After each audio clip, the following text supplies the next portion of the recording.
Moloto. I'm the fighter from Ward 15 Polokwane. We are here rallying behind our CIC because we feel this case was actually cooked and planned to silence the black person on the revolution. So we don't believe on that. And we believe in effect that a black person must be given a space to live like a normal person in this world, of which this is what is happening in South Africa.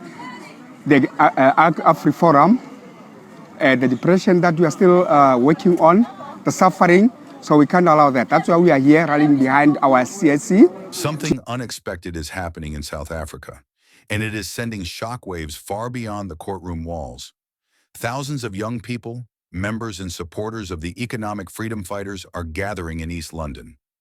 Not for celebration, not for protest alone, but to physically stand guard over a man they believe represents resistance itself, Julius Malema. Many have vowed to sleep outside the court through the night to show unwavering loyalty and defiance. This is not ordinary political support. This is symbolic. This is personal. And to many watching across Africa, it feels historic. Julius Malema was found guilty in October for firing a rifle during the EFF's 2018 birthday rally in Madansin. The court case now enters the sentencing phase, where Malema faces the possibility of a prison sentence that could reach up to 15 years. For his supporters, this is not simply about a firearm. They see it as a calculated attempt to criminalize a revolutionary voice.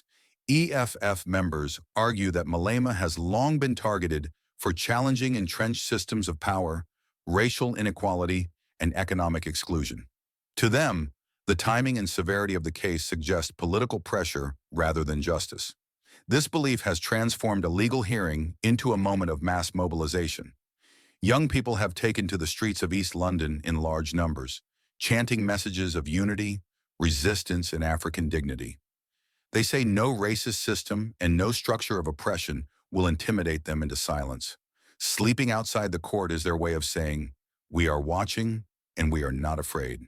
Supporters have traveled from multiple provinces to stand with their leader. Some describe Malema not only as a politician, but as a symbol of defiance for a generation that feels ignored, marginalized, and economically trapped. For them, this is about protecting a voice that speaks when others hesitate. What makes this moment especially powerful is the inspiration behind it. EFF supporters openly reference the actions of youth in Burkina Faso, where young people physically mobilize to protect their leadership and defend national sovereignty. That example has echoed across the continent. The message is clear. African youth are learning from one another. From West Africa to Southern Africa, a new consciousness is emerging, one that rejects fear, rejects submission, and embraces collective protection of leaders seen as standing against imperial and internal domination. This is no longer just about Julius Malema. It is about whether African youth will accept systems they believe are designed to suppress radical change. The sight of supporters sleeping in the streets signals a deeper shift in political engagement, one rooted in loyalty, identity, and Pan-African solidarity. Whether one agrees with Malema or not, what is happening in East London reveals a powerful truth. A generation is waking up, and once people are awake, history shows they are difficult to silence. Africa is watching South Africa. The world is watching African youth.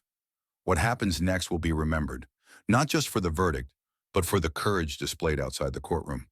This is not just resistance, this is a statement, and it may be a sign of what's coming next for Africa. Thank you, Africa.